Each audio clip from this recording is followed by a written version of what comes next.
Sisisihan mo na buhay ka pa. Matitikman mo ngayon ang ganti ko sa ginawa mo sa tatay ko. Hindi ka magtatagumpay. Isa ka lang bata ang silbi. Ang punta lang. Kaya wala ka ng karapatang magari-harian sa kagubatan ito. Patutunayan ko sa iyo ng tatay mo na ako ang dapat na maghari ng kagubatan ito. Mamamatay na muna ako bago ka magtagumpay. Patutunayan ko sa'yo na kahit bata lang ako, kaya kitang pabagsakin. Katapusan mo na! Lalaban ako hanggang sa aking huling hininga. Magandang araw po sa inyong lahat. Pakinggan po natin ang isang natatanging kwento ng isang batang pinalaki ng hari ng kagubatan. Ang 9 na taong gulang na si Neryo na naghangad ng kasagutan para mabuo ang kanyang pagkatao. Ano ang kanyang matutuklasang lihim na matagal nang itinatago sa kanya ng kanyang amang si Lupin? Paano niya ito haharapin mag-isa? Matatalo ba niya ang mga aswang na may kakayahang mag-anyong asong gubat? Sama-sama nating pakinggan ang pagharap sa katotohanan ng ating bida sa kwentong ito. Ngunit bago ang lahat mga idol, huwag po nating kalimutan mag-subscribe at i-hit ang notification bell sa aking YouTube channel na The Voice Addict para sa mas marami pang makapigil hiningang kwentong aswang at katatakutan mula sa mundo ng kababalaghan. Umpisahan na po natin ang kwento. Hindi ba't sinabi ko na sa'yo na huwag kang lalayo sa bahay natin? Lalong-lalo na ang makipagtalo at makipagkarirahan ng takbo kay Pestor. Bakit ba ang tigas-tigas ng ulo mong bata ka? Dahil hindi po ako makakapayag, nalipustahin po nila ang pagkatao nyo. Ang gusto nyo po ba manahimik na lamang ako sa isang tabi habang sinisiraan kayo ng mga alagad nyo? Hindi po ako makakapayag, Ama.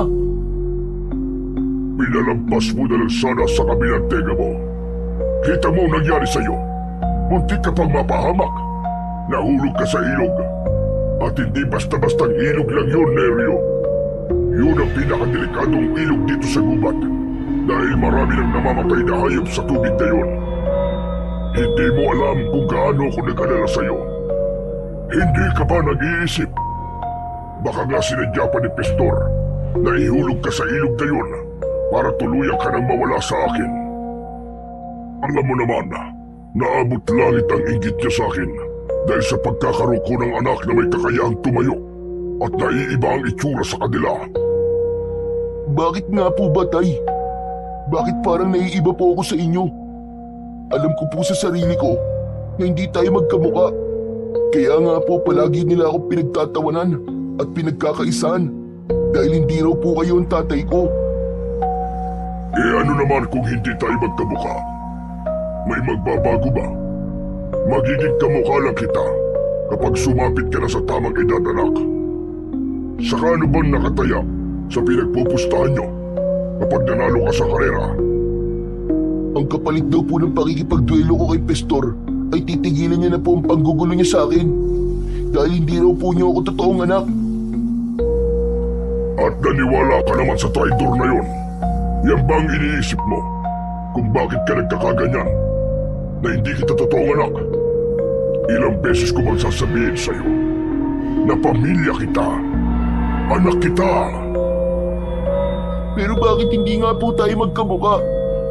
At ang mga kaibigan ko naman, kamukha nila ang kanilang mga magulang, pero bakit ako? Bakit ganito ang itsura ko, Ama? May buntot ka po at may 4 na paa. Iba rin po ang balat niyo sa akin. Samantalang ako, makinis, maitim, at iba ang mata ko kumpara sa inyo. Anak, kahit ano pa ang itsura mo, anak kita, at yun ang tatandaan mo. Lumaki ka sa piling ko, inalagaan at minahal. Huwag kang mag-isip ng ganyan sa akin. Kaya't sana, anak, huwag mong papansinin ang mga sinasabi nila sa'yo. Patunayan mo na anak kita. Wala naman silang ambag sa buhay natin. Ni minsan, Hindi sila tumulong sa pag-aalaga at pagpapakain sa'yo. Kaya sa akin ka lang makikinig, anak. Tay, pasensya na po. Hindi ko lang po talaga maiwasan ng hindi magtaka eh. Huwag ka na uling magdududa sa akin, anak. Baka nahuli lang talaga ang pagtubo ng buntot mo. O di kaya naman wala ka pa sa tamang edad. Sige na, kumain ka na, anak. Meron akong hinog na papaya sa lamesa natin. Huwag ka na munang lumayas ngayon, ha? Marami ang mababangis na halimaw ang lumalabas tuwing gabi. At maraming mga nilalang na magtataka sa buhay mo para maagaw ka nila sa akin. Balak ka nilang patayin. Sa isang malayong lugar, sa isang napakalawak na kagubatan na ipinagbabawal na pasukin ng mga tao, lalong-lalo na ng mga sasakyang nanggagaling pa sa ibang lugar. Ayon sa kwento, ang bundok ng Samat ay isa sa pinakadelikadong lugar na pupuntahan ng tao dahil sa mababangis na nilalang na namamalagi roon. Lalo pa at dito rin naganap ang isang malaking aksidente na kumitil ng maraming buhay ng pasahero na nakasakay sa isang bus. At ayon pa nga sa balita, ay isa lamang daw ang nakaligtas at nawala pang araw sa tamang pag-iisip. Kaya hanggang ngayon ay laman pa rin ng balita ang misteryosong nangyari sa kalsada. Magmula rin ng araw na yon ay ipinagbawal na ang pagpasok sa nasabing lugar hanggang sa tuluyan na nga itong inabandona at nagtiis na lamang na sumakay sa tren sa kabilang riles. Walang sino man ang makakapaglarawan ng tunay na ganda ng lugar dahil nga ipinagbawal na sa mga tao ang puntahan ang gubat. Tinerio ay isang batang lalaki na napadpad sa gubat na yon at pinalaki ng isang malaki at mabangis na leon. Pero dahil sa inggit ng mga asong gubat sa pagkakaroon ni Lupin ng isang anak na kakaiba sa lahat, palagi na itong tinutukso at sinusubukang patayin para mawala sa landas ng hari ng kagubatan. Naniniwala ang mga ito na si Nerio ang papalit sa posisyon ng kanyang ama bilang isang makapangyarihang nilalang sa buong kagubatan. At yun ang hindi matanggap-tanggap ng pinuno ng mga asong gubat na si Pistor. Pero dahil sa kagustuhan nitong matalo si Lupin at maagaw ang trono nito, ay kinaibigan nito si Nerio para pagtangkaang patayin o di kaya naman ay mailayo sa kanyang ama. Tay, may katanungan po ko. Bakit ba palagi na lamang kumukontra sa inyo si Pistor? Hindi pa ba sapat sa kanya na natalo na siya sa duelo nyo? Gusto niya na gawin ang trono ko. Ang gusto niya, siya ang maging hari ng kagubatan. Ilang beses na kaming nagduelo ng asong gubat na yan. Ilang beses ko rin siyang napabagsak at natatalo. Pero wala pa rin siyang kadalaan. Ayaw niyang tumanggap ng pagkatalo. Kaya marahil ikaw ang ginagamit niya para saktan ako. Kaya ang gusto ko ay mangako ka sa akin, anak. Huwag na huwag kang maniniwala sa mga sinasabi niya. Lalo na ang lumapit sa kanya at sa mga kaibigan niya. Mapapahama ka lamang at ayokong mangyari sa iyo yun, anak. Opo, Tay. Pero hindi po ako mananahimik lang kapag narinig ko na naman ang panunukso nila sa akin. Lalo na ang pagsasalita po nila ng masama laban sa inyo. Marami nang naniniwala sa kanya, Tay. Kaya marami na rin po siyang tauhan. Kahit magsama-sama pa sila, anak, hindi ako natatakot sa kanila. Mas natatakot ako kapag may nangyaring masama sa iyo ng dahil sa kanila. Saka hindi sila mananalo sa akin. Nilapitan ni Lupin ang papayang nakapatong sa ibabaw ng lamesang gawa sa sanga ng kahoy. Dahil ang bahay nila ay nasa sanga ng punong nara, pinutol ng kanyang ama ang hinog na papaya saka iniabot sa kanya. Masaya siya sa pagkakaroon ng amang katulad ni Lupin. Bukod sa mabait ay mapagmahal pang ama ito para sa kanya. Kaya nga hindi niya matanggap na maraming galit dito at gustong pabagsakin ang kanyang ama. Muli niyang pinagmasdan ang kanyang kuko kumpara sa kuko ng kanyang ama bago niya tinanggap ang pagkain. Pero hindi siya nagpapalata na nagkakaroon na siya ng katanungan sa kanyang isip. Ayaw niya nang mas lalong lumaki ang gulo. Para mawala ang pagdududa mo, anak, hindi pa ba sapat sa'yo na naririnig at nakakausap mo ko? Ang mga nakatirang hayop sa kagubatang ito, hindi ba't naiintindihan mo rin silang lahat? Patunay lamang yun na isang pamilya tayo rito. Pasensya na po talaga, Tay. Hindi na po mauulit. Ayos na yun. Basta't huwag mong kalilimutan ang mga ibiniling ko sa'yo. Saka huwag na huwag kang pupunta sa tabing kalsada, yung madalas mong puntahan ng mga kaibigan mo. Nakita mo naman na mayroong mga kakaibang bahay sa lugar na yon. Anak, sinasabi ko sa'yo, malulupit ang mga nilalang na nakatira doon. Kahit na anong mangyari, ay huwag na huwag mong hahayaang makita kanila. Bakit ang dami pang bawal? Natutuwa lang naman po ako sa mga nagliliwanag nilang mga ilaw eh. Tayo po kasi walang ganun. Kung ano lang ang meron tayo, anak, yun lamang din ang pagtitiisan natin. Ibang nilalang ang nasa gilid ng kalsada at hindi natin sila mga kauri. Magtatanong pa sana si Neryo sa kanyang ama, subalit iniwan na siya nito. Mabilis itong tumalon pababa ng kanilang bahay. Nahabol na lamang niya ito ng tingin habang kinakagat niya ang isang hiwa ng papaya na nasa kamay niya. Nang mabusog siya sa kanyang mga kinain, ay nahiga na muna siya sa kanyang higaan. Habang nakatingin sa bubong ng kanilang bahay na gawa naman sa dahon ng anahaw. Nakaipit ito sa sanga ng nara. Hindi niya maiwasan ang hindi magtaka sa ikinikilos ng kanyang ama. Sa tuwing nagtatanong siya sa kanyang ama, ay palagi na lamang itong umiiwas. Lalo na kapag ang pinag-uusapan ay patungkol sa edad niya. Kung ilan lang daw ang guhit na parang bakod sa katawan ng puno, ay yun lang din ang bilang ng kanyang edad. Bigla niyang nahawakan ang nunal niya sa leeg. Ginagawa niya yun kapag nalilito siya sa mga nangyayari sa kanyang paligid. Maya-maya pa ay nakarinig siya ng isang kaluskos mula sa ibaba ng punong kinatatayuan niya. Kaya't dahan-dahan siyang sumilip sa ibaba. Nagulat siya nang makita ang nakangising si Pastor. Palagi nitong ginagawa ang patagong pagpunta sa bahay nila. Kaya naman, bumaba siya para harapin ito. Napagalitan ka na naman, ano? Dahil nabalitaan ni Lupin na natalo ka sa duelo natin. Hindi mo ako natalo. Dinaya mo ako, Pastor. Traidor ka. Ang lakas ng loob mong magpakita sa akin. Saka anong ginagawa mo rito? Dinadamayan ka. Hindi ka ba masaya na may kaibigan kang handang dumamay sa iyo? Napagalitan ako ng dahil sa'yo. Isa pa, hindi kita kaibigan. Bakit mo pinutol ang baging kanina? Muntik na ako manunod dahil sa ginawa mo. Makakaalis ka na. Hindi na ako sasama sa'yo kahit kailan. Kung ganon, hindi ka interesadong malaman kung sino ang mga kamukha mo. Hindi na rin ako maniniwala sa mga sinasabi mo. Kahit sabihin ko sa'yo, may mga nilalang akong nakita na kahawig mo. Andun sila sa tabing kalsada. Yung bahay na maraming mga ilaw. Pwede ba?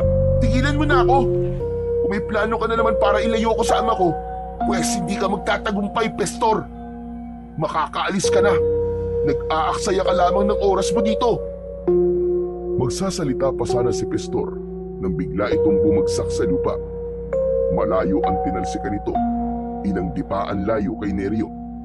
Pareha silang nagulat ni Pastor sa biglang pagdating ni Lupin, ang hari ng kagubatan. Nakita niya ang nakatayo niyang ama sa likod nito. Galit na galit itong humakbang papalapit sa nakahigang si Pastor. Layuan mo ang anak ko kung ayaw mo mamatay sa mga kamay ko. Anak, isa kang hangal. Nakikita mo ba ang itsura niya kumpara sa itsura mo? Patutunayan ko na hindi siya nararapat sa lugar na ito. Kamalasan lamang ang dala ng batang yana. Bata? Tay, bakit po niya ako tinawag na bata? Huwag kang sumali sa usapan namin, Neryo. Umakyat ka na sa bahay. Masyado na madilim ang paligid. Ako na ang bahalang makipag-usap sa kanya. Bakit, Lupin? Ayaw mo bang marinig niya kung ano totoo? Patatalsikin ko ang batang yan. Maghintay ka lang at magtatagumpay rin ako. Talagang wala ka ng takot sa ama ko. Hindi siya magiging hari ng kagubatan kung mahina siyang katulad mo. Tumigil ka! Hari-hari! Kalokohan! Nagkataon lang na walang may gustong lumaban sa kanya. Hindi nga namin siya kauri. Isa siyang leon at hindi siya nababagay sa lugar namin. Kayo ng ama mo ang mga agaw ng teritoryo at hindi rin ako takot sa kanya. Wala kang teritoryo dito, Pastor. Kaya tigilan mo na ang pag-aangad sa trono dahil walang ganun sa gubat na to. Lahat ay pantay-pantay ang karapatan.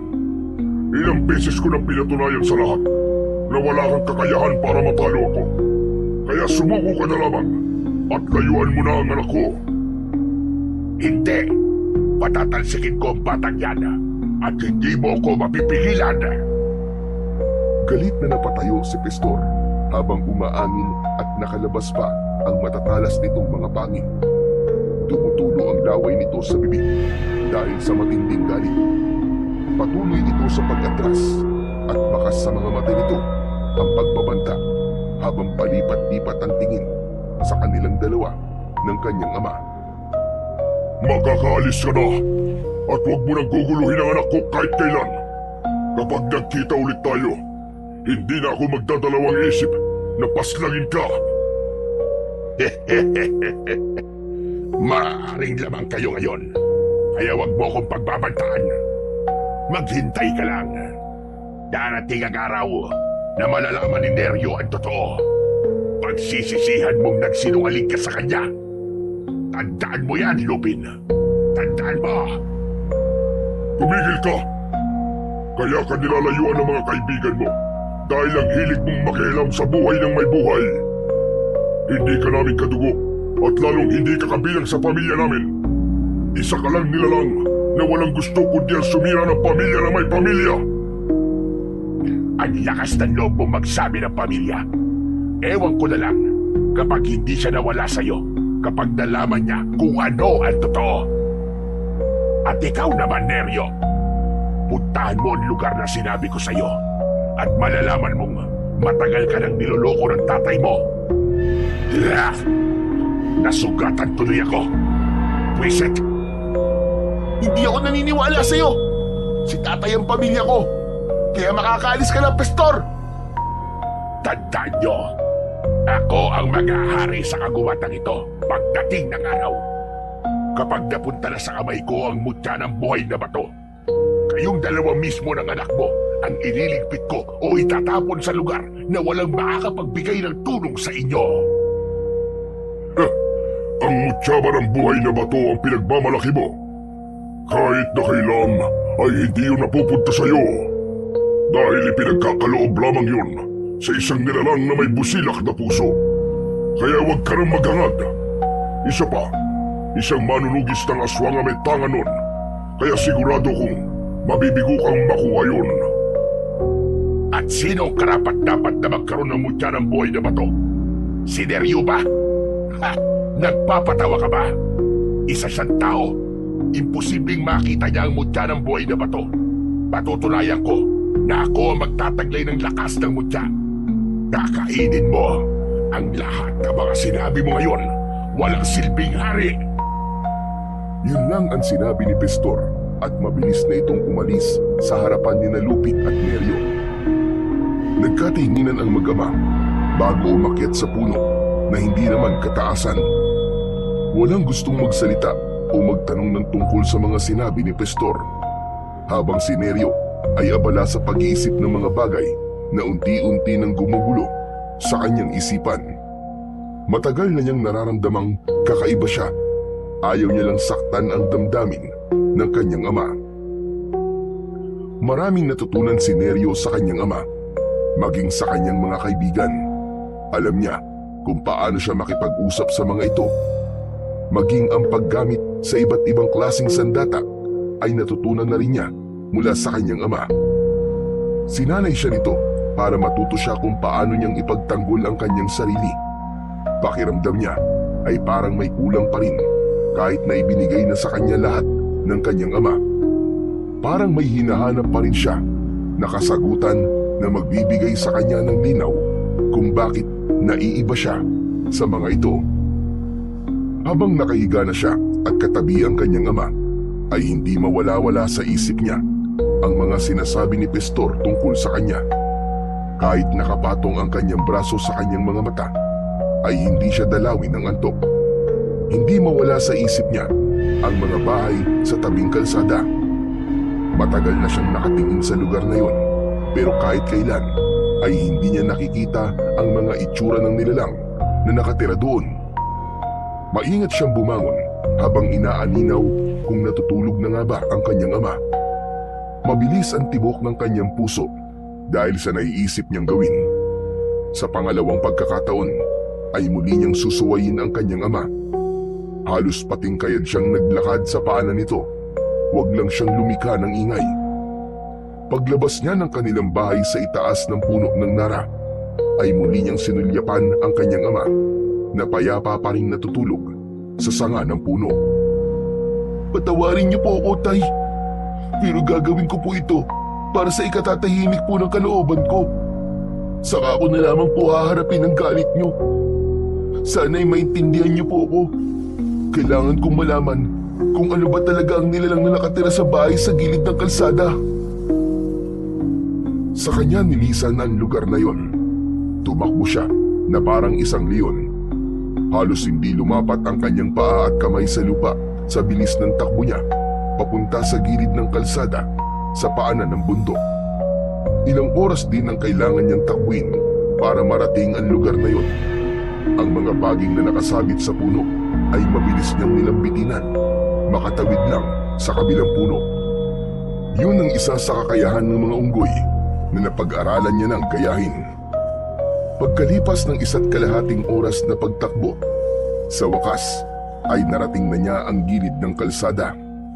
Maraming ilaw, maliwanag ang paligid na parang masayang tumira roon.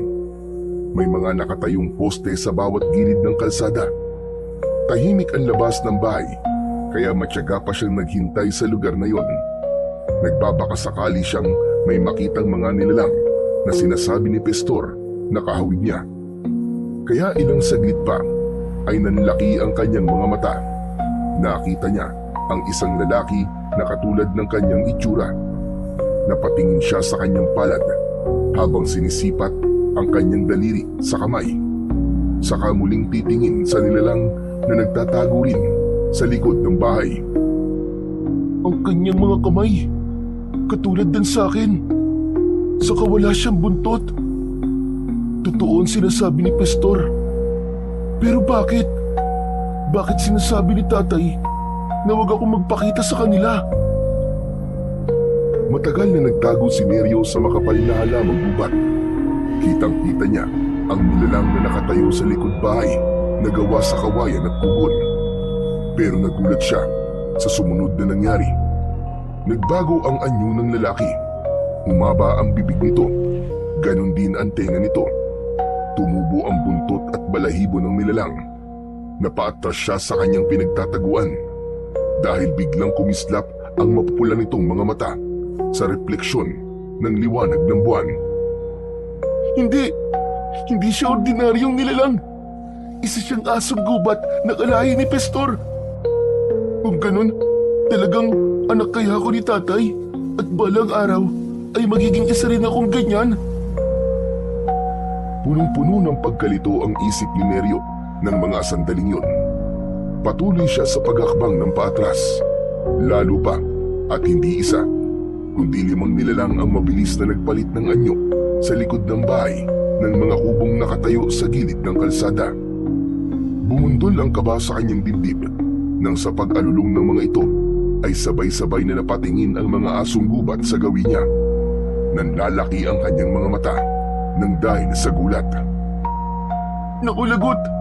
Nakita na nila ako! Paano kaya nilang nalaman na nandito ako? Wala nang inaksayang oras pa si Nerio. Mabilis siyang tumakbo papalayo sa lugar na yon. Naramdaman niya ang pagsunod ng mga ito sa kanya, kaya mas lalo niyang binilisan ang kanyang pagtakbo. Pero huli na, dahil nagawa na ng mga itong harangan ang kanyang daraanan. Ang 5 asong gubat na may mapupulang mga mata ay nakangising humahakbang papalapit sa kanya. Tumutulo ang mga laway nito habang ikinakaskas ang unahang paa sa lupa. Saka inilabas ang malasangan nitong dila. Sino kayo? Anong kailangan niyo sa akin? Hindi niyo ba alam na anak ako ng hari ng kagubatan?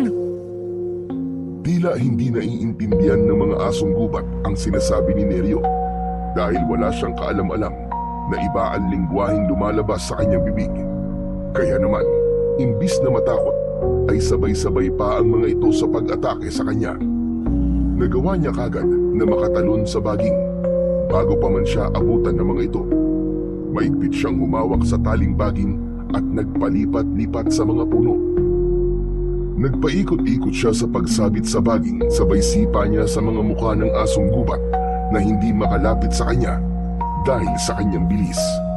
Napangiti siya nang maramdaman niya sa kanyang sarili na kaya niyang labanan ang mga nilalang. Ano? Kala niyo wala pala kayong binatbat eh. Lumaban kayo. Magpasalamat kayo dahil wala akong dalang sandata. Dahil kung hindi lang sipa ang matitikman niyo sa akin, kundi gigilitan ko talaga mga leeg niyo gamit ang talim ng aking punyal. Mas lalong naging agresibo ang mga asong gubat sa pag-atake kay Nerio. Pero naiiwasan niya ang bawat kagat ng mga ito. Nagagantihan niya yun kagad ng sipa sa mukha. Kaya lang ay hindi niya napansin na merong baging na malapit ng maputol. Saktong paglipat niya sa baging na yun ay naputol na kagad yun at bumagsak siya sa lupa. Naramdaman niya ang pagtama ng ugat ng puno sa kanyang likod. Halos mamilipit siya sa sobrang sakit. Kaagad siyang nilapitan ng mga asong gubat at pinagtulungan siyang kagatin ng mga ito. Naramdaman niya ang pagbaon ng pangil sa kanyang kalamnan, kaya't napasigaw siya ng malakas dahil sa kirot. Tulong! Tulungan niyo ako, pakiusap! Dahil naunahan na si Nerio ng takot, ay hindi niya na napansin ang sugat niya sa binti at hita at braso. Kaya naman, hindi niya na magawang makakilos pa. Mabilis siyang gumapang sa lupa habang abala ang mga asong gubat sa pagkagat sa kanya. Pakiramdam niya, biglang naparalisa ang buo niyang katawan. Kasunod ang pag-agos ng mainit na likido sa kanyang katawan. Pilit niyang nilalabanan ng mga ito hanggang sa dumating ang isang matandang lalaki. May hawak itong tungkod na gawa sa kahoy na matinik. Parang gawa yun sa katawan ng lukban na madalas niyang nakikita sa tabing ilog. May suot itong mga kwintas mula sa iba't ibang uri ng bato. Malakas nitong tinuktok sa lupa ang hawak nitong tungkod at sa hindi malamang dahilan, sabay-sabay na natumba ang mga asong gubat sa lupa. Hindi makabangon ng mga ito, habang si Nerio naman ay hindi makapaniwala sa lakas na taglay ng matanda. Mabilis siyang nilapitan ng matanda at inalalayan siyang tumayo. Hindi niya maintindihan ang sinasabi ng matanda, pero nang maitayo siya nito, ay hinarap muna ng matandang lalaki ang mga umatake sa kanya. Dahil sa takot ng mga nakabangon na asong gubat, ay mabilis na kumaripas ang mga ito ng takbo at nawala sa madilim na bahagi ng kakahuyan. Saka lang naramdaman ni Nerio ang panginginig ng kanyang tuhod, kaya't muli siyang napalugmok sa lupa. Tulungan niyo po ako! Gusto ko na po umuwi sa amin! Ano? Anong sabi mo, bata? Kahit anong sabihin ng matanda, ay hindi rin yun maiintindihan ni Nerio at hindi rin maiintindihan ng matanda. Nagtataka siya sa salita ng lalaking tumulong sa kanya. Sumunod na lang siya rito nang bigla nitong tinignan ang kanyang sugat sa katawan. Walang pang itaas na damit si Nerio. Tanging balat lang ng usa ang nagsisilbing kasuotan niya sa pang-ibaba niyang katawan. Ang mabuti pa ay dalhin na muna kita sa bahay ko. Masyadong malalim ang mga sugat mo sa katawan. Puro angil lamang ang naririnig ko mula sa iyo. Para kang leon kung umangil. Nakakunot ang noo ni Neryo nang bigla siyang buhati ng matanda. Hinayaan niya lang ito sa ginagawa habang naririnig niya ang hingil nito sa paglalakad. Ilang minuto pa ay nakarating na sila sa bahay na gawa sa kawayan at ang bubong naman ay gawa sa dahon ng anahaw. Katulad yun ng kanilang bubong pero hindi ng itsura ng tirahan. Pagpasok nila sa loob ng bahay ng matanda ay ibinaba siya nito sa upuang gawa sa kawayan. Mabilis itong pumasok sa silid nito at pagbalik ay meron na itong isang uri ng kwintas na may balot ng kulay pulang tela ang palawit. Kaagad nitong isinuot sa kanyang leeg ang kwintas na yon. Oh, ayan. Sa'yo na ang mutya ng buhay na bato. Para alam ko kung ano ang ibig sabihin ng mga tunog na lumalabas sa bibig mo. Hindi tayo magkaintindihan eh. Panay lang ang angil mo. Alam kong isa kang bata na nakatira sa kagubatan.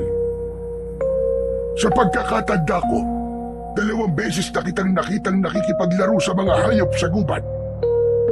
Ano po ba ang bagay na nasa leeg ko? Oh, yan!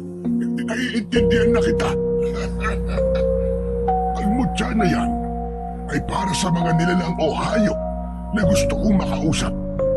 Kasi kanina, ang dating ng salita mo sa akin puro pag-angil lamang ng isang hayop. Kaya naman ganyan ka magsalita. Hindi ko po masyadong naiintindihan kung ano po ang ibig niyong sabihin. Ang mahalaga po naiintindihan niyo na po ang mga sinasabi ko. Kailangan ko nang umuwi sa amin. Nag-aalala na ang aking ama. Tumakas lang ako sa kanya Pero nasa paligid pa rin ng mga aswang na umatake sa iyo kanina. Isa pa, hindi kita papayagang umalis dahil sa mga sugat mo. Ano pong sabi niyo? Aswang? Aswang po ang tawag sa mga asong gubat na may mapupulang mga mata? Hindi sila ordinaryong asong gubat. Sila ang mga nilalang na nagtatago sa anyo bilang isang asong gubat. Ang palatandaan sa kanila ay ang mapupula nilang mga mata. Kauri mo sila, isang tao. Teka, sandali lang. Tao? Tawag niyo sa akin tao? Tama ka. Hindi mo ba alam yon? Isinama kita rito dahil sa magiging epekto ng kagat nila sa sugat mo. Katulad ng sinabi ko, hindi sila mga asong gubat lamang. Sila ang mga aswang na uubos sa mga nilalang na nakatira sa kagubatan. Teka, kanina pa tayo nag-uusap Hindi ko pa alam kung ano ang pangalan mo at kung taga saan ka. Neryo ang pangalan ko at sa kagubatan ako nakatira. Wala po akong ina, pero meron akong ama. Kayo, ano pong tatawag ko sa inyo? Hindi pa rin ako nakakapagpasalamat sa tulong na binigay niyo sa akin at sa binigay niyong kwintas na to. Tawagin mo na lamang akong Lolo Teloy. Dito talaga ako nakatira. Isa akong manunugis ng aswang. Meron akong anak na babae na nakakulong naman sa mental hospital. Nasiraan siya ng ulo dahil sa mga nangyari sa kanya. Pero sa awa naman ng Diyos ay unti-unti na siya bumabalik sa dati. Ano? Gusto mo bang iatid kita sa bahay niyo pagkatapos kitang gamutin? Naku, wag na. Malayo ang bahay namin sa lugar na to. Isa pa, hindi yung katulad ng bahay nyo. Ang bahay namin, puno ng narayon. Tapos may sahig kami na bilog na kahoy. Mahihirapan lang kayo. Sa katunayan nga, ako lamang ang may gawa nun Kakaibang bahay naman pala ang bahay niyo. Ilang taon ka na ba? Sabi po ni tatay, ako ay 9 na taong gulang. Ibabalik ko na po ang mutyang to. Nabanggit po kasi ni tatay ang tungkol sa mutyang to. At may busilak na puso lang daw po ang karapat dapat na magtaglay nito. Kaya nga sa'yo ko yung ibinibigay eh. Alam kong busilak ang puso mo. Ang totoo niyan, sinadya ko talagang ibigayan sa'yo. Isang mutyayan ng batong buhay na kayang pumatay sa mga aswang na umatake sa'yo kanina. Ewan ko ba kung bakit magaan ang loob ko sa'yo. Kahit nung una pa lang kitang nakita habang nakikipaglaban sa mga asong gubat. Hindi ba't nabanggit ko naman sa'yo na pangalawang beses na itong pagkikita natin? Saka ang epekto ng mutya na yan ay para mas lalo tayo magkaintindihan. Pero sa ngayon, kailangan na muna nating gamutin ang mga sugat mo. Maraming salamat, Lolo Teloy. Medyo mainit na nga po ang pakiramdam ko at masakit po ang mga sugat ko sa katawan. O sige na, mahiga ka na muna dyan. Epekto yan ang kagat nila at may laso niyan. Isa pa, medyo madilim pa sa labas at nawala na rin ang liwanag ng sikat ng buwan. Kaya mas makabubuti kung hihintayin mong lumiwanag ang paligid bago ka umuwi sa inyo. Inihatid ni Lolo Teloy si Neryo sa kwarto nito. Habang papalapit siya sa higaan, ay palakas ng palakas ang panginginig ng kanyang katawan. Hindi niya mapigilan ang pagtulo ng kanyang laway. Ganon din ang pagtilik ng kanyang mga mata. Kaya nagawa niyang makahiga ng mabilis sa katre na gawa sa kawayan. Ganon din ang pagmamadali ng matanda sa pagbubukas ng lumang aparador nito. Meron itong kinuha sa loob at dahil nanlalabo na ang kanyang paningin dahil sa sakit ng kanyang sugat, pinakiramdaman na lamang niya ang gamot na lumapat sa kanyang sugat. Maya-maya lang ay nawala na ang sakit ng sugat niya, pero ang pumalit naman ay ang pamimigat ng talukap ng kanyang mga mata. Bago siya hinila ng antok, ay naalala pa niya ang kanyang ama. Tiyak na nag-aalala na ito sa kanya kapag napansin nitong wala siya sa tabi nito. Pero kahit na anong gawing pagpupumilit niya na bumangon, ay tuluyan na nga siyang nakatulog. Tinik ang araw nang magising siya sa kwarto ng matanda. Dahan-dahan niyang inilinga ang kanyang paningin sa paligid ng kanyang silid. Bahagya na lamang din ang nararamdaman niyang sakit sa kanyang sugat sa kanyang katawan. Nakatulong ang kulay puting tela na benda sa mga tama ng kagat sa kanyang katawan. Maya-maya pa ay narinig niya ang maihinang yabag ng paa ng matanda. May dala itong mainit na sabaw na nakalagay sa mangkok na nakapatong sa malapad na tabla ng kahoy. Bigla siyang nakaramdam ng gutom.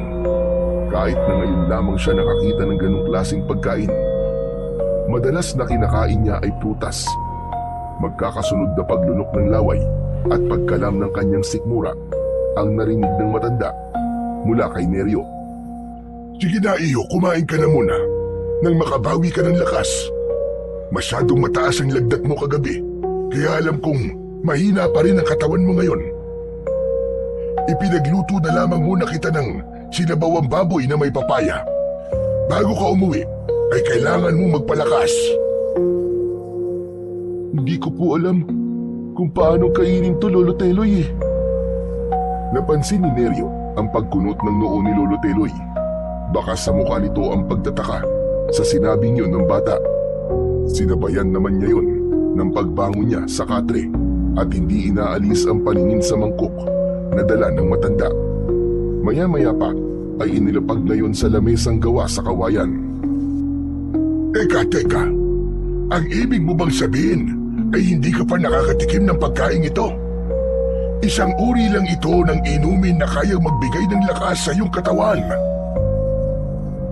Mangyaring palaging bunga lamang po ng mga puno ang natitikman ko.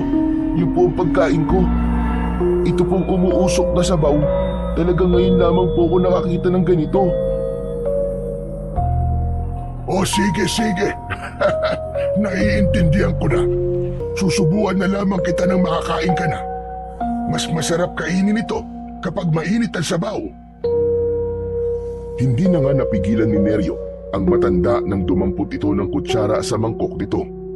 Sinubuan siya nito at nang malasahan niya ang mainit na likido sa kanyang lalamunan na may konting asim, ay biglang nanlaki ang kanyang mga mata. Hindi maitago sa kanyang mukha ang saya nang matikman ang pagkain. Masarap yun at kakaiba ang lasa. Pero mabilis ding nawala ang ngiti niya sa labi nang maalala ang kanyang ama. Marami siyang itatanong dito ngayong alam na niya kung ano ang tawag sa kanya. Halos pamawisan siya nang maubos niya ang pagkaing ibinigay sa kanya ng matanda. Sandali lamang siya nagpahinga. Pagkatapos ay inabutan na siya ng matanda ng isang uri ng kasuotan na ibang-iba sa suot niyang damit. O heto, magsuot ka na muna ng pang-itaas na damit nang hindi sumakit ang sikmura mo. Salamat po. Pero hindi ko po matatanggap yan, Lolo Tenoy. Ayoko po malaman ng aking ama na nagpunta po ako sa lugar na to. Mahigpit niya po akong pinagbabawalang makisalamuha sa mga tao. Sige po, aalis na po ako. Baka kagabi pa po ako hinahanap ng aking ama eh. O sige, ikaw ang bahala. Ito na lamang ang dalin mo. Isa itong uri ng tungkod na gawa sa kahoy ng lukban. Magagamit mo ito laban sa mga masasamang elemento na makakasalubong mo sa daan. O sige na, huwag mo na itong tanggihan. Sana ay hindi pa ito ang huli nating pagkikita. Sana nga po. At kung ano man pong klaseng nilalang ang mga makakasalubong ko sa daan, sana po ay hindi na maulit sa akin na muntik na ako mapahamak. Ayoko po kasing mag-alala sa akin ng aking amay. Talagang mahal na mahal mo ang iyong ama. Maswerte siya sa pagkakaroon ng isang anak na katulad mo. Kaya lang po eh, Kaya lang ano, Neryo? bakit kaya hindi ko po siya kamukha? Siguro, nagmana ka sa iyong ina. Ganun naman talaga, lalo na kung solong anak ka lang. Siguro nga po. Sige po, tatanggapin ko po itong tungkod. At marami pong salamat ulit sa tulong niyo. Pagkatapos magpaalam, ay mabilis siyang lumabas ng bahay ng matanda.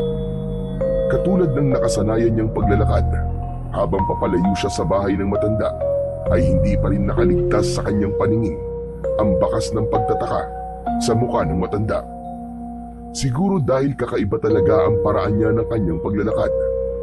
Pagdating niya sa gitnang kagubatan, ay muli siyang kumapit sa mga baging na nakalaylay sa mga puno at nagpalipat-lipat siya sa bawat punong madaraanan niya. Pero natigil siya sa paglukso at tumalon siya sa lupa nang makita ang grupo ni Pastor na nakaabang sa kanya. Nakangisi ang mga ito na parang nang-aasar at nahuhulaan kung saan siya nanggaling. Alam kong pupunta ka sa lugar na sinasabi ko sa'yo. Aminin mo man sa hindi, may nabubuo ng tanong sa iyong isipan. Ano? Tama ba ako? Tila nang aasar pa ang paraan ng pagsasalita ni Pastor habang naglalakad ito ng paikot kay Neryo. Napansin na rin ito ang mga benda sa kanyang katawan, maging ang hawak niyang tungkod.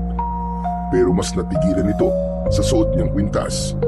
Bakas sa mga mata ng asong gubat na si Pastor ang inggit. Hindi mo na maitatanggi kung saan ka nanggaling. Kaya lang, mukhang huli na ang dating mo. Napabagsak ko na ang iyong ama.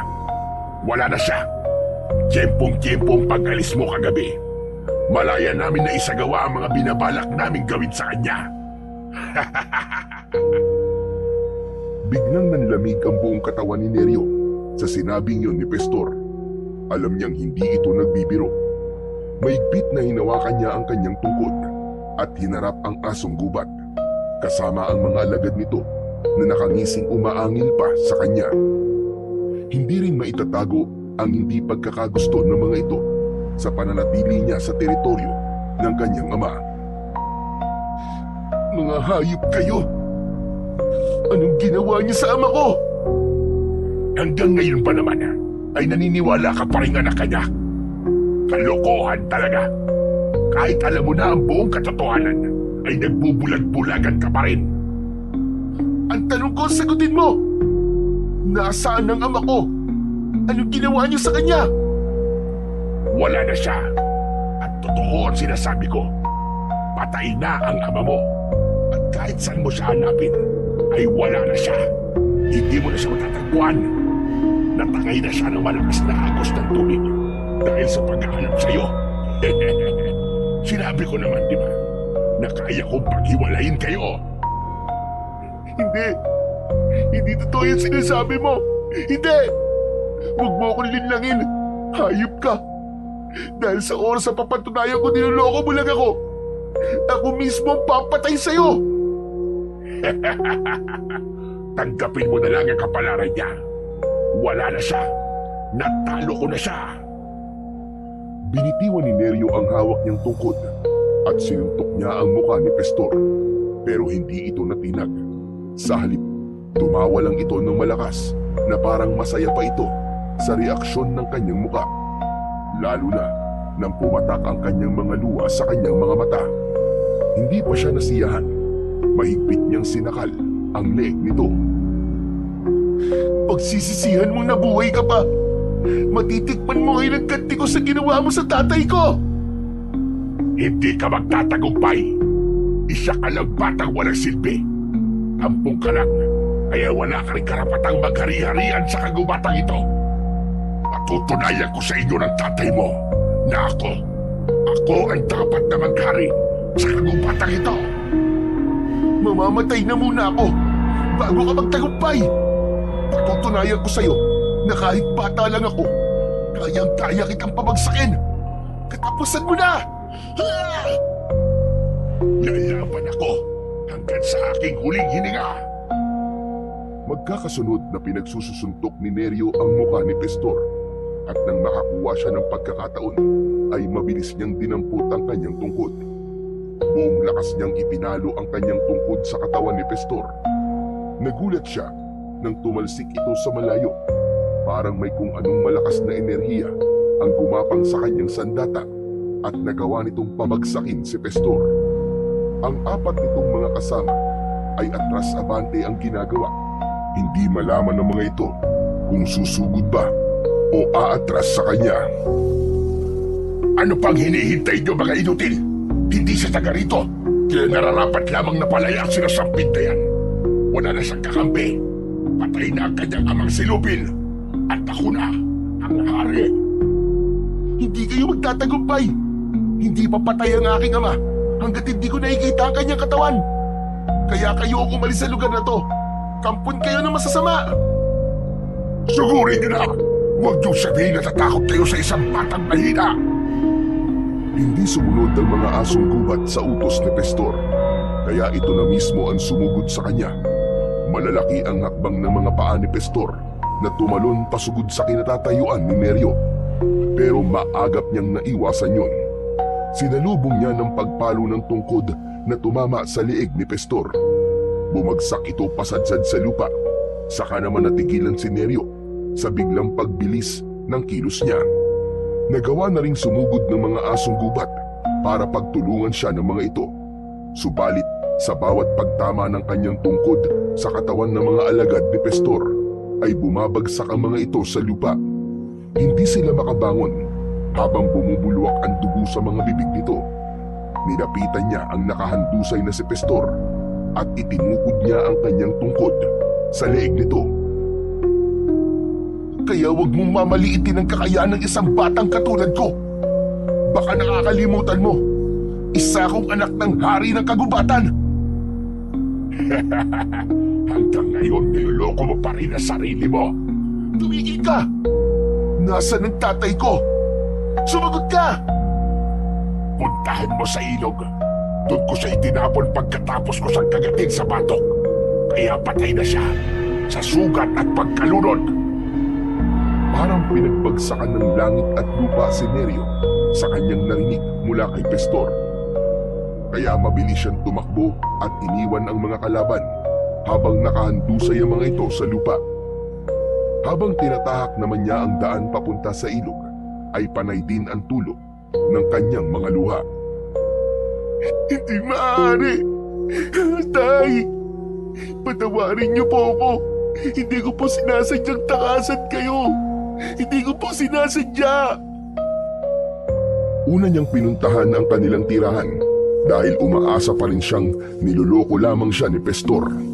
Subalit wala roon ang kanyang ama, kaya halos mabingi siya sa tibok ng kanyang puso dahil sa pag-aalala. Hindi niya maipaliwanag ang takot at galit para sa kanyang sarili. Kung hindi siya umalis ng gabing yon, hindi siguro napahamak ang kanyang ama. Sunod niyang pinuntahan ang ilog.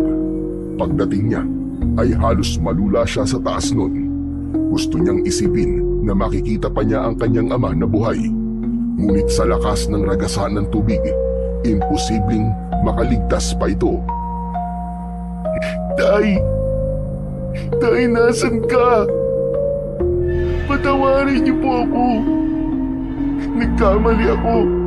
Hindi ko po sinasadyang iwan kayo, Tay. Tay! Tay, nasan ka? Tay! Umalingaw-ngaw ang boses ni Neryo habang nakatayo sa gilid ng ilog.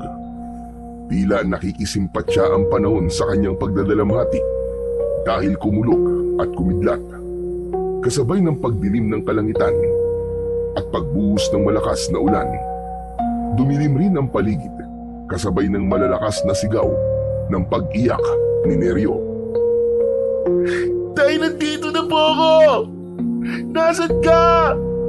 Magpakita ka, Tay! Tay! Nanghihinang napaluhod sa lupa si Neryo habang ang tilamsik ng putik sa kanyang nabasang katawan ay ginapangan na ng lamig ng hangin. Kumirot ang kanyang sugat dahil sa nabasa na ng ulan ang telang nakatali sa kanyang sugat. Nanginginig ang kanyang buong katawan habang yakap ang tungkod. Wala siyang tigil sa pag-iyak at pagtawag sa pangalan ng kanyang ama. Sobra siyang nagsisisi sa kanyang ginawa. Pakiramdam niya, mag-isa na lamang siya sa mundo.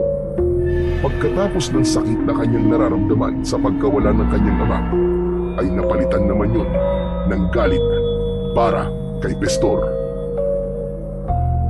Pagbabayaran ni Pestor ang ginawa niyang ito sa inyo, Tay. Lahat ng may kinalaman sa pagkawala niyo, mananagot silang lahat sa akin. Tumayo si Neryo at tumingala sa langit habang malakas na sumisigaw. Kaya kitang-kita niya ang pagguhit ng kidlat sa kanyang tungkod at sa suot niyang mutya ng batong buhay. Lumiwanag ang kanyang paningin dahil sa pagtulay ng malakas na enerhiya sa kanyang buong katawan. Nanuot yun hanggang sa kahumi-humihang piraso ng kanyang ugat. Bigla siyang nanghina, kaya't napalugmok siya sa lupa. Ipinagpatuloy niya ang kanyang pagluha. Nanatili siya sa ganung posisyon habang dahan-dahang humiga sa putik.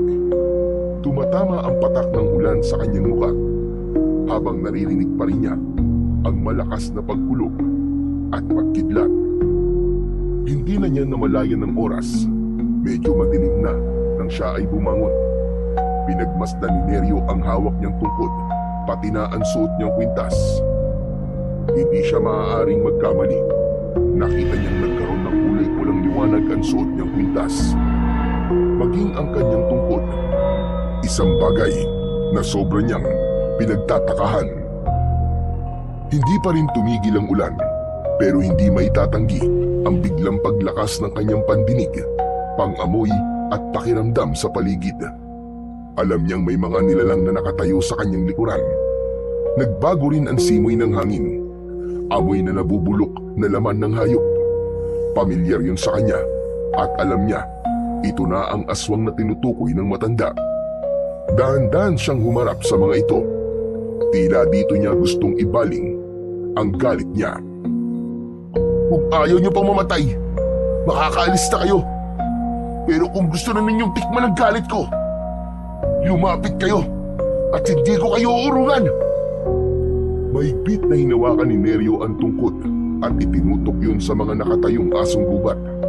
Tila hindi nito alam kung ano ang nasa katawan niya, kaya imbis na umatras ay pasugod ang mga ito na umatake sa kanya. Sinabayan niya yon ng kanyang pag-ikot sa ere at saktong pagharap niya ay tinamaan ng mga ito sa katawan. Halos lumipad ang mga ito sa lakas ng epekto ng kanyang sandata. Kasunod, ang pagliwanag ng kanyang suot na mutya. Biglang nagtaklob ang mga ito ng mga mata. Tila nasisilaw ang mga asong gubat sa lakas ng liwanag. Sinamantala niya ang pagkakataon, mabilis niyang nilapitan ang mga ito at pinagpapapalo niya ng kanyang tungkod. Sa pagbaon ng tinik ng kanyang sandata sa katawan ng mga ito, bumulwak ang dugo sa sugat at nagkikisay ang mga katawan na pilit na ibinabaon ang kanilang mga ulo sa lupa. Hindi makontrol ng mga ito ang sariling katawan. Kasunod ang pagkasunog na parang papel kahit na may presensya ng tubig at ulan. Wala! Anong klaseng tungkod ba to? Maging ang suot kong mutya. Paano naging ganito ang epekto nito sa katawan nila? Muling sinulyapan ni Neryo ang mga kalaban. Nilapitan niya ito habang gumagapang sa lupa papalayo sa kanya. May sugat na ito sa katawan.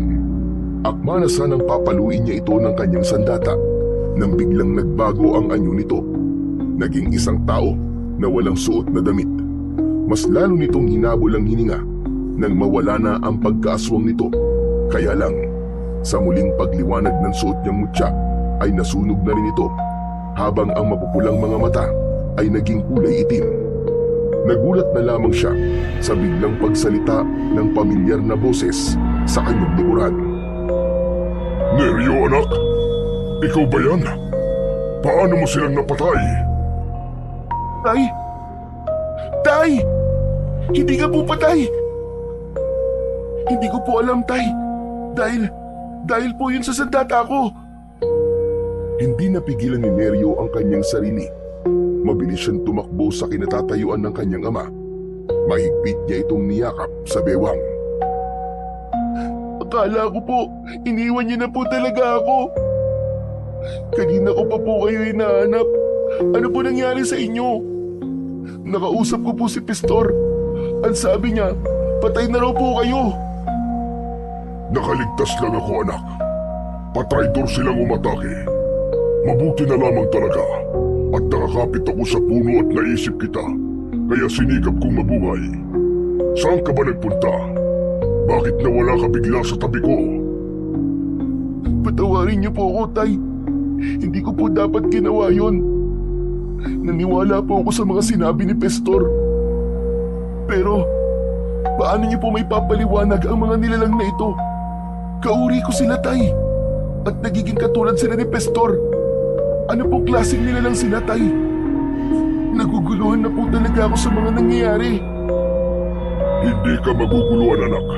Kung magtitiwala ka lamang sa akin. Yun na nga po ang masakit, Tay. Nagtitiwala naman po ako sa inyo. Pero yung mga nakikita ko, parang may kakaiba po eh. Isa pa, may nakilala po ako kanina. Pareho kami ng itsura. Ang mga kamay niya. At wala siyang buntot na katulad nyo. Tay, pasensya na po. Pero anak po ba talaga niyo ako?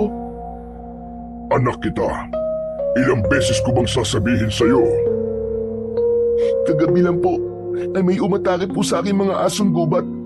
At kapag nasusugatan sila, ay nagiging isa silang tao na kagaya ko.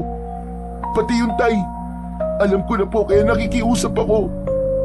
Huwag po niyong ilihim sa akin ang buong katotohanan. Ampun niyo lang po ako at yun ang totoo.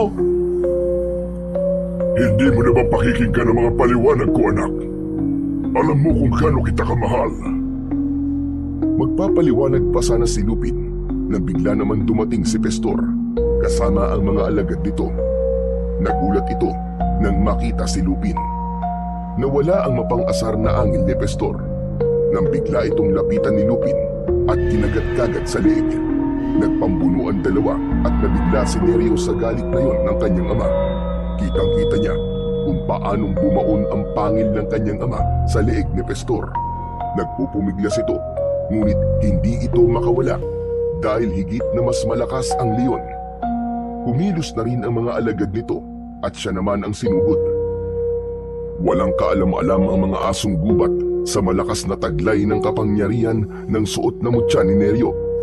Kaya paglukso ng mga ito papalapit sa kanyang kinatatayuan, ay sinalubong naman ito ng malakas na pagkalat ng liwanag sa palawit ng kanyang mutya.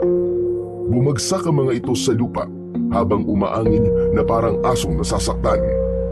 Sina Lupin at Pistor ay biglang natigilan nang makita ang sabay-sabay na pagbagsak ng mga asong gubat sa lupa. Mabilis na lumapit si Lupin kay Neryo na hindi makapaniwala sa kanyang ginawa. Saka lang nito sinulyapan ang mga naunang asong gubat na nasaktan. Paanong nangyari yun, anak? Paanong nagkaroon ka ng ganyang kalakas na sandata? Dahil dito, Tay, ibinigay sa akin to ni Lolo Teloy. Ang mutya ng buhay na bato. Ano ka mo? Lolo Teloy? Paano mo siyang nakilala? Kilala niyo po ba siya, Tay? Siya ang mahusay na manunugis ng aswang sa Hadikya. Ang mga taong nag-aanyong asong gubat at baboy ramo. Pumapatay sila ng mga nilalang na pwede nilang gawing pagkain. Lalo na ang mga tao. Tay, alam niyo po ang tungkol sa mga tao? Pati na sa aswang na Hadikya? Patawarin mo ko, anak. Pero siguro ay panahon na para malaman mo ang buong katotohanan. Hindi niya masasabi sa iyo ang lahat. Kaya huwag kang maniwala sa leon na yan. Punong-puno siya ng kasinungalingan. Hindi na ituloy ni Lupin ang balak na pagtatapat kay Neryo dahil inagaw ni Pestor ang atensyon ng mag-ama. Kitang-kita ni Neryo ang galit sa mga mata ng kanyang ama habang nakatingin ito sa nakahigang si Pestor. Kahit nasasaktan ito sa sugat na nasa leeg nito, ay nagawa pa rin ni Pestor na sumali sa usapan. Nagpalipat-lipat ang tingin niya sa dalawang nilalang na nasa kanyang harapan. Unti-unti niya nang naiintindihan ang lahat at tanging sila lang din ang makakasagot sa kanyang katanungan. Ang hindi lang niya maintindihan ay kung bakit tila pinipigilan ng kanyang ama na malaman niya ang buong katotohanan tungkol sa kanyang pagkatao. Huwag mo kong piliting patayin ka, Pestor. Hanggat kaya ko pang magtimpi ng galit ko, tigilan mo lang ang pangingialam mo sa buhay namin ng anak ko. Bakit natatakot ka ba? Akala ko talaga napatay na kita. Hindi ka pa natuluyan. Nasolo ko na sana ang buong kagubatan. Ako na sana ang hari ngayon. Bakit ba gustong-gusto mo maagaw ang pagiging hari ko? Ano bang gusto mo mangyari? At pati ang anak ko ay kinugulo mo. Lumayo si Pestor habang nakangising nakatingin sa kanila. Paika-ika itong lumapit sa mga kasamahan nitong hindi pa rin nakakabangon dahil sa malakas na pagkakapalo ni Neryo ng tungkod. Saka ito muling nagsalita. Pinatay mo ang pamilya ko, anak ko at mga magulang ko. Pagkatapos, ahasta ka na parang walang nangyari. Imbis na itakwil ka, ay ginawa ka pa nilang hari ng kagubatan. Hindi ba't malaking insulto yun? Alam mong pareho lamang tayong nilalang sa mundo. Hindi ko kasalanan na leyon ako at asong gubat ka lamang. Naigit akong mas malakas kaysa sa'yo. Huwag mong isisisi sa akin ang pagkawala ng pamilya mo. Dahil alam mong hindi ko talaga sila maililigtas sa sunog na yun. Kailangan kong unahin ang aking anak. Kung meron bang dapat na gumawa nun sa kanila, ikaw yun. Pero nasal ka ng mga sandalit kinailangan ka nila. Kasama ka ng mga kaibigan mong iniwan ka rin sa oras ng kagipitan mo. Pagkatapos, ako ngayon ang ginugulo mo. Huwag kang gumawa ng dahilan para malinis ang konsensya mo. Ikaw talaga ang pumatay sa pamilya ko. Tumigil na kayo! Lalong-lalo ka ng Pestor. Tama ang sinabi ni tatay. Wala siyang kasalanan sa'yo. Ikaw ang dapat sisihin. Ikaw ang dapat na tumigil. Wala kang alam dito.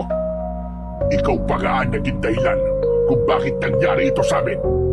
Kung hindi dahil sa dala mong kamalasan, hindi kami magkakaganito. Nagulat si Neryo sa biglang pagsigaw ni Lupin na may kasamang pag-angin. Kitang-kita niya ang bakas ng galit sa mukha ng kanyang ama. Inatake nito ang nakatayong si Pestor. Parang napansin niyang biglang nagkulay pula ang mata ni Pestor. Hindi ba't sinabi ko na sa'yo na huwag mong pagsasalita ng malas ang anak ko? Talagang kinagalit mo ko. Nang mapansin ni Pestor ang pamumula sa mga mata ni Lupin, pati na ang pagtaas ng balahibo nito sa katawan, ay kumaripas na agad ito ng takbo papalayo sa kanyang ama. Pati na ang mga alagad nito ay kumaripas na rin ng takbo. Hinabol ang mga ito ng kanyang ama, kaya naman sumunod si Neryo sa kanyang ama. Kailangan niyang pigilan ang kanyang ama sa gagawin nitong pagpatay kay Pestor. Ay wag! Tama na! Huwag niyong gawin yan! Huwag kayong papatay! Kasalanan sa kalikasan yan! Tila wala siyang panama sa bilis ng takbo ng mga ito at bigla itong nawala sa kakahuyan. Kahit saan siya luminga, ay tuluyan ang nawala sa kanyang paningin ang mga ito. Maging ang tunog ng yabag ng mga paa ng kanyang ama. Alam niya na kapag naabutan ng kanyang ama si Pestor, ay malalagay sa panganib ang buhay nito, nahahantong sa pagpatay rito. Kaya kahit masasakit ang kanyang katawan, ay pinilit niyang humabol sa pagtakbo sa mga ito. Halos hindi na lumapat ang kanyang paa sa lupa. Ilang baging din ang kinailangan niyang lambitinan para mabilis niyang mahanap ang kanyang ama. Pero nabigo siya. Ilang minuto ang lumipas ay hindi niya nakita ang bakas ng paa ng kanyang ama. Hanggang sa pagsapit niya sa gitnang kagubatan, tumigil siya sa pagtakbo para siyang nabibingi sa katahimikan. Maya-maya pa ay nakaramdam siya ng pag-iinit sa suot niyang mutya. Hindi pa man siya halos nakakalingon sa kanyang likuran, ay tumama na sa kanyang muka ang malakas na kamao mula sa isang lalaki. Kita niya na wala itong damit pang itaas, kaya pagbagsak niya sa lupa ay muntik niya nang mabitiwan ang kanyang tungkod. Sino ka? Bakit bigla mo na lamang akong inatake? Napaawang ang bibig at nanlalaki ang mga mata ni Neryo nang makita ang lalaki. Nakangisi itong tumutulo ang laway na parang wala sa tamang pag-iisip. Napansin din niyang mapupula ang mga mata nito. Kailan ba matatapos ito? Itinukod ni Neryo ang kanyang tungkod sa lupa para makatayo siya. Kasabay ng pagliwanag ng suot niyang mutya, iwinasiwas niya ang kanyang sandata sa hangin. Kitang-kita niyang napaatras ang nilalang, ngunit sa paghakbang nito ay nagsipaglitawan pa ang mga kasama nito na nagtatago sa likod ng mga puno. Sunod ang magkakasabay na pagsugod ng mga ito papalapit sa kanyang kinatatayuan. Ipinalo niya ang tungkod sa unang nilalang na sumugod sa kanya. Tinamaan ito sa leeg at halos mapasadsad itong bumagsak sa lupa. Maya-maya pa ay biglang nagkagulo ang mga aswang nang makita ang pagdating ng isang matandang lalaki. Yun ay walang iba kundi si Lolo Teloy. Bigla itong umatake sa mga aswang na hadikya. Kaya nagulat na lamang siya nang biglang magpalit ng anyo ang 5 lalaki. Naging isang asong gubat ang mga ito na may mapupulang mga mata. Kilos na! Mga aswang sila! Ikaw talaga ang punteriya nila! Bilisan mo! Opo, Lolo Teloy! Patakbong sumugod si Neryo sa mga kalaban. Bawat pagpalo niya ng tungkod ay tinatamaan ng mga ito sa ulo. Bumagsak ang mga asong gubat sa lupa habang umaangin. Sa kanya nilapitan at tutumbukin ng kanyang tungkod sa leeg. Para itong mga papel na unti-unting nilulusaw ng apoy. Ang natira naman ay tumakbo papalayo sa kanila, pero binato niya ito ng kanyang sandata at tinamaan ito sa likod. Bumagsak ito ng pasadsad sa damuhan at tulad sa mga nauna ay nasunog na rin ito. Mabilis na lumapit sa kanyang kinatatayuan si Lolo Teloy. Bakas sa mukha nito ang matinding pag-aalala. Ayos ka lang ba, Neryo? Mukhang kanina ka pang inatake ng mga aswang na yun, ah. Ayos na po ako, Lolo Teloy. Nabigla lang po ako sa pagdating nyo. Bakit pa kayo sumunod dito? Dahil ito talaga ang gagawin ko, Neryo. Magmula nang mabaliw ang aking anak, ito na ang ginagawa ko tuwing sumasapit ang gabi.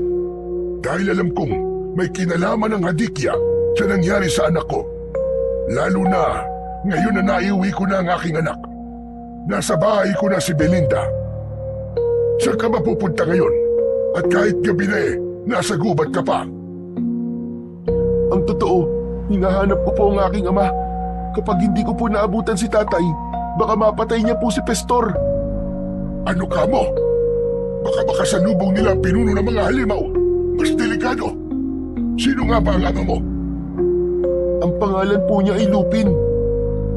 Kumunot ang noo ni Lolo Teloy dahil sa narinig nito mula kay Neryo.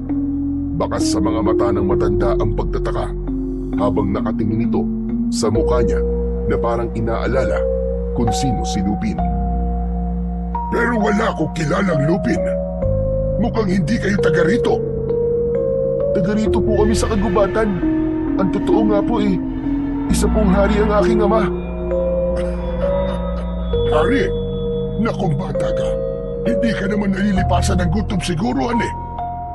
Bakit kung ano-ano ang mga pinagsasasabi mo? Bakit po? Mukha po bang hindi ako nagsasabi ng totoo? Ay, nako. Tara na nga. Ang mabuti pa iahatid na lamang kita sa bahay niyo nang makilala ko na rin ang ama mong si Lupin. Baka matulungan niya akong puksain ang mga aswang na yan. Marami na silang napapatay, kabilang ang manugang kong lalaki. Mabuti na lamang talaga at gumaling na ang aking anak sa sakit niya. Nagpatiuna na sa paglalakad si Lolo Teloy. Sabay dampot naman ni Neryo ng kanyang tungkod sa binagsakan lupa ng asong gubat na binato niya kanina. Habang ang kanyang dibdib ay para ng binabayo ng maso dahil sa pag-aalala sa kanyang ama. Hindi siya mapakali sa kanyang paglalakad, kaya naman hindi na siya nakatiis. Lolo Teloy, kailangan ko pa pong hanapin ang ama ko eh. Nag-aalala na po talaga ako sa kanya. O sige, sasamahan kita. Tutulungan kitang hanapin siya. Pero kailangan ko munang dumaan sa bahay. Akma na sanang ihaakbang ni Neryo ang kanyang mga paa nang bigla niyang narinig ang boses ng kanyang ama. Narinig din niya ang kaluskos at pag-angil ng mga asong gubat na parang may pinag-aagawan. Nanggaling yun sa madilim na bahagi ng kakahuyan. Lolo! Sa gawi pong yun, doon ko po naririnig ang kanilang mga angil. Angil! Hindi na hinintay ni Neryo ang iba pang sasabihin ni Lolo Teloy.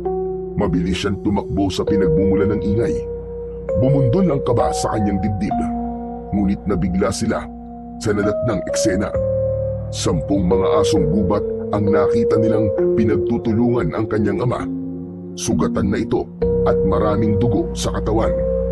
Tila pinagsakluban ng langit at lupa si Neryo nang makitang hindi na halos nakakagalaw ang kanyang ama dahil sa mga pangin na bumaon sa katawan nito. Wala na siyang inaksayang pagkakataon. Mabilis siyang sumugod sa mga asong gubat at isa-isa niyang pinaghahampas ang mga ito ng kanyang tungkod. Bawat palo ay bumabagsak ang mga ito sa lupa habang umaangin na parang nasasaktan. Hindi niya tinigilan ang mga ito hanggat hindi nasusunog ang mga katawan. Sa kanya hinila ang kanyang ama papalayo sa mga nakahandusay na asong gubat. Tay! Tay, ano nangyari? Si Pastor, nasa panganib din siya. Bigla kaming inatake ng mga taong nag-aanyong asong gubat. Mga aswang sila, anak.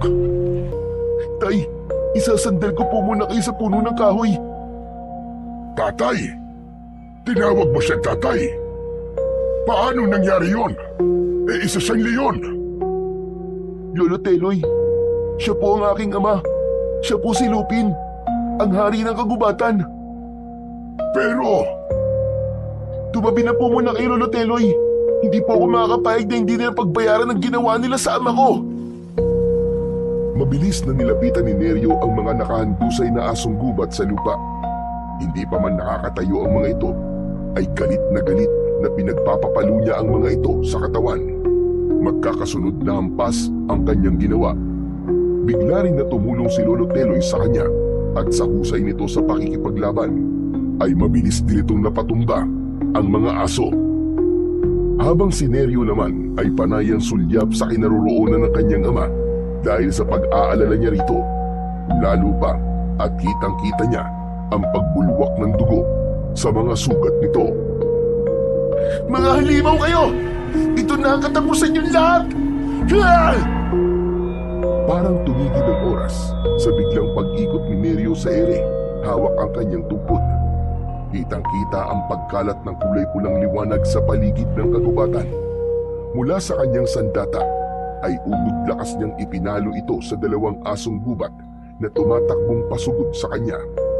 Sa lakas ng epekto ng palo niya at pagbaon ng tinik sa katawan ng mga ito, ay halos maputol ang katawan ng asong gubat ng ito ay bumagsak sa lupa. Maging si Lolo Teloy ay hindi makapaniwala sa nakitang lakas ng tungkod at mutya ni Neryo. Parang mga kandila ang mga asong gubat nang matunaw ang mga ito at naglaho sa damuhan. Naging isang tubig ang katawan na may usok pang naiiwan.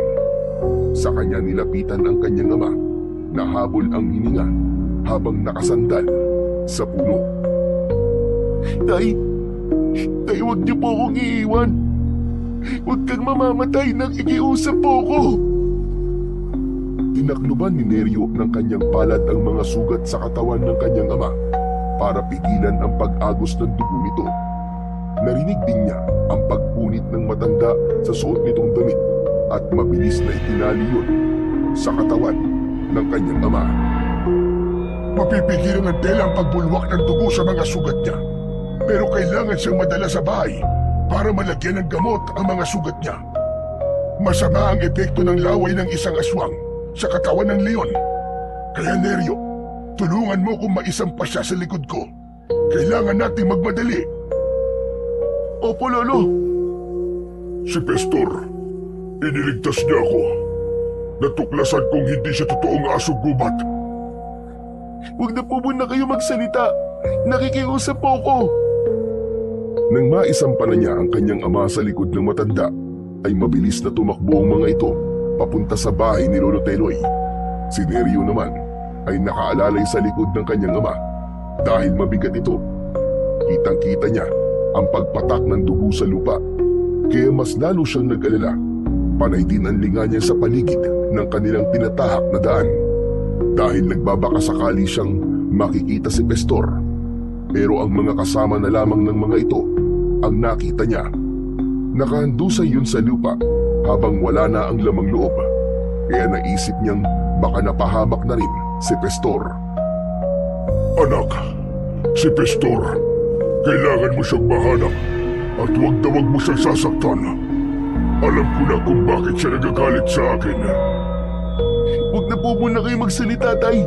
Mamaya ako na lamang po siya hanapin. Kailangan na muna niyong magamot. Ilang oras din ang itinakbo nila. Marating lang ang bahay ng matanda. Ngunit di bakas ni Pestor ay wala nang nakita sa daan si Neryo. Mas lalo siyang nataranta nang makita niyang lumaylay na ang ulo ng kanyang ama. Diretso ang pagpasok nila sa loob ng bahay ni Lolo Teloy habang may pagmamadaling inihiga ng matanda si Lupin sa katre. Halos kumalat sa sahig ang mga kagamitan ng matanda sa paghahanap ng igagamot sa kanyang ama. Kita niya ang paglapit ng babae sa kanila habang nakaawang ang bibig ng babae. Kung hindi siya nagkakamali, ito ang anak ng matanda na si Belinda. Mabilis na tumakbo ang babae palabas ng bahay nang makita nito ang dugo sa katawan ng kanyang ama. Nawalan lang ng malay ang tatay mo. Hawakan mo ang kagamitan ko sandali para madali ko malapatan ang pangunang luna sa mga sugat niya sa katawan. Iba talaga ang epekto ng laway ng aswang. Lolo Teloy, sabihin niyo po, mabubuhay pa po ba ang tatay ko? Hindi lang ako sigurado. Dahil sa nakikita ko, matanda na siya. Matanda na siyang leon. Mahina na ang panlaban niya sa lason. Si Aling Belinda po ba ang babaeng nakita ko kanina? Kailangan niyo po siya sundan. Mukhang natakot po siya sa dugo. Oo, Neryo, tama ka. Takot nga siya sa dugo dahil sa nangyari sa kanyang asawa. Naaksidente sila ni Romel nang gabing pumunta sila sa baryong ito. Siya lang ang nakaligtas at halos lahat ng sakay ng bus ay namatay at natagpuang nawawala ang lamang loob ng mga pasahero. Hanggang sa ngayon, hindi pa alam ng mga pulis ang totoong nangyari dahil hinihintay nilang matauhan ang aking anak. Hindi ko rin masabi sa kanya na pati ang katawan ng kanyang asawa ay hanggang ngayon hindi pa rin natatagpuan. Kung ganun po maaaring Buhay pa po ang asawa ni Aling Belinda, ganun po ba? Imposible, Neryo. Makaligtas man siya sa aksidente. Pero sa kagat ng aswang, imposible. Nang matapos na sa paglilinis ng sugat si Lola Teloy, ay saka naman pumasok sa loob ng silid ang babaeng anak nito. Nagulat siya sa malakas nitong pagsigaw habang umiiyak na nakatingin sa kanya. Nanginginig ang mga kamay nito na akma na siyang yayakapin. Nakaawang lang ang bibig nito na para bang nakakita ng multo. Kaya lang, umakbang siyang papalayo sa babae dahil bigla siyang kinabahan. Si Lolo Teloy naman ay nagtataka na rin sa ikinikilos ng anak. Anak! Diyos ko, anak ko! Buhay ang anak ko! Belinda, anak. Anong pinagsasasabi mo? Siya ang anak ko, Itay. Siya si Santino, ang anak ko. Nagkakamali po kayo. Hindi po ako ang anak nyo. Hindi ko po kayo kilala. Lolo Teloy, hindi pa po yata magaling si Aling Belinda. May sakit pa rin po siya. Wala na. Wala na akong sakit. Malinaw sa akin ang sinasabi ko. Ikaw ang nawawala akong anak. Hindi mo ba nararamdaman ang lukso ng dugo? Salamat sa Diyos. Salamat sa Diyos at buhay ka, anak. Huwag niyo po akong yakapin, sandali lang. Iba po ang tatay ko at hindi niyo po siya kamukha. Hindi po kita ina. Matagal na pong patay ang nanay ko. Hindi, anak. Hindi. Anak kita, maniwala ka. Alam ko yun. Nararamdaman ko ikaw ang anak ko. Bitiwan mo si Neryo, Belinda. Wala kang ebidensya na magpapatunay na siya nga ang anak mo. Anak ko siya, Tay. Patunay ang nunal niya sa leeg. Hindi ako maaaring magkamali. Anggol pa lamang siya nang magpasya kami ni Romel na umuwi sa lugar natin. At ang leon na nakahiga sa katre niyo, Tay, siya ang dahilan kung bakit kami na-aksidente. Malinaw na sa akin ang lahat. Naalala ko na siya. Naalala ko na siya ang dahilan kung bakit bigla kami bumangga sa malaking bato. May kaaway ang leon na yan at biglang tumakbo sa kalsada. Tanda ko, Tay. Ang batang ito, siya ang anak ko. Siya si Santino. Bitiwan niyo po ako. Hindi po ako naniniwala sa inyo. Si Tatay, siya lamang po makakapagpatunay na walang katotohanan ng mga pinagsasasabi niyo. Tuluyan na ngang napalugmok sa sahig na gawa sa kawayan si Aling Belinda habang habol ang sariling hininga dahil sa labis na pag-iyak. Kitang-kita niya ang awa sa mga mata ni Lolo Teloy nang yakapin nito ang anak. Habang si Neryo naman ay naguguluhan sa mga nangyayari. Panay ang sulyap niya sa nakahiga niyang ama. Nalilito siya kaya hindi niya namamalayang tumutulo na pala ang kanyang mga luha.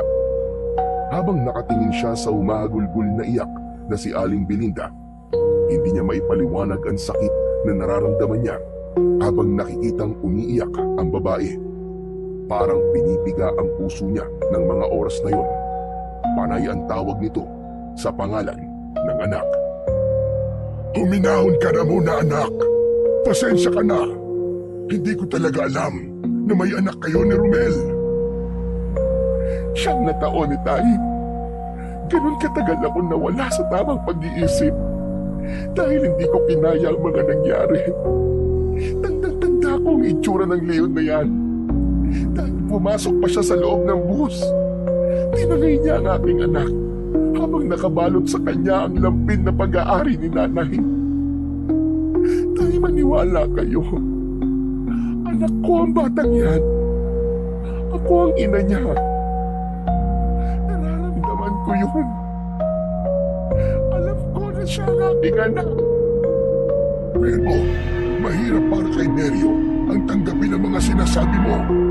Hindi siya ordinaryong bata na lumaki sa magandang kapaligiran. Ang kilos niya ay parang sa leon na.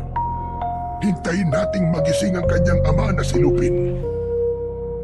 Sana nga ay magising pa siya.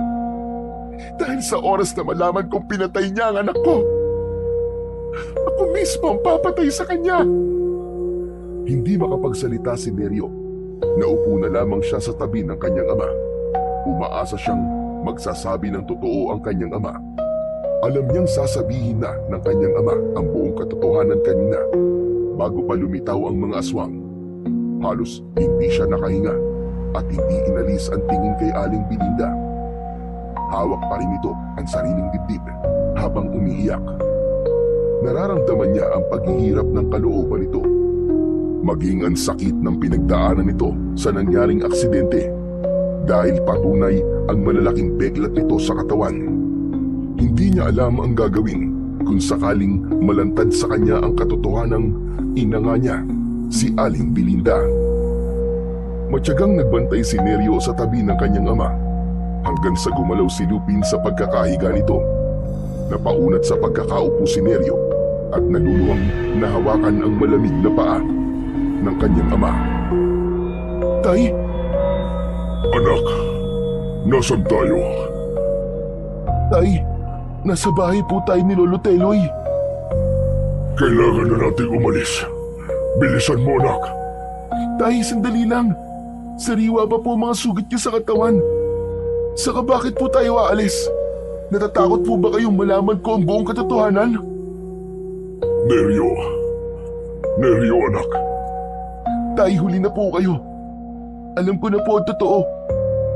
Nandito rin po ang anak ni Lolo Teloy na si Aling Belinda. Galit na galit po siya sa inyo dahil kayo raw po ang dahilan kung bakit nasira ang pamilya niya.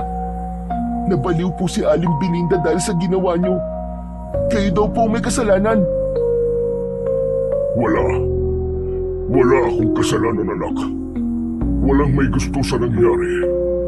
Nasa gitna ako ng laban sa pagitan ng mga aswang na hadikya. Balak nilang atakihin ang bus na sinasakyan nila. Pinigilan ko lang sila, anak. Alam ni Bathala kung ano ang ginawa ko. Inililigtas ko lamang sila sa kamay ng mga aswang. Mag-isa lang ako kontra sa 20 mga halimaw.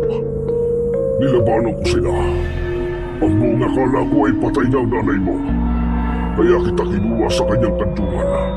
Ang pagkakamali ko lamang ay nawalan ako ng lakas ng loob para sabihin sa iyo ang buong katotohanan. Tay! Tay, bakit? Bakit niyo po ako pinaniwalang kayo ang tatay ko? Patawarin mo ko, anak. Iniisip ko na kung aalagaan kita, ay makakabawi na ako sa mga buhay na hindi ko nailigtas. Mahal na mahal kita, anak, at alam mo yan. Ito lang ang alam kong sa tingin ko ay tama. Hindi naman kita ipagkakait sa kanila. Malaya ka na, anak, na pumili kung sino ang sasamahan mo. Sa tingin niyo po ba ganun lang kadali yun? Ang hirap, Tay. Kayo ang tatay ko at kailangan ko mamili sa inyong dalawa. Hindi ko po kaya, hindi ko magagawa. Masakit din ito sa akin, anak. Dahil minahal kita at itinuring kita parang isang tunay na anak. Kahit na punong-puno ako ng kasinungalingan sa iyo. Pero yun ang alam kong tama. At yun ang kailangan. Anak, sila ang dapat mong makasama. Sila ang totoo mong kadugo. Bumangon ng dahan-dahan ang kanyang ama. Sakto naman ang pagpasok sa silid ni Lolo Teloy at Aling Belinda na narinig ang mga sinabi ni Neryo. Si Neryo lamang ang naririnig nilang nagsasalita. Pero sapat na para malaman nilang alam na ni Neryo ang buong katotohanan. Nay! Diyos ko! Salamat sa Diyos! Ibinalik niyo ang anak ko!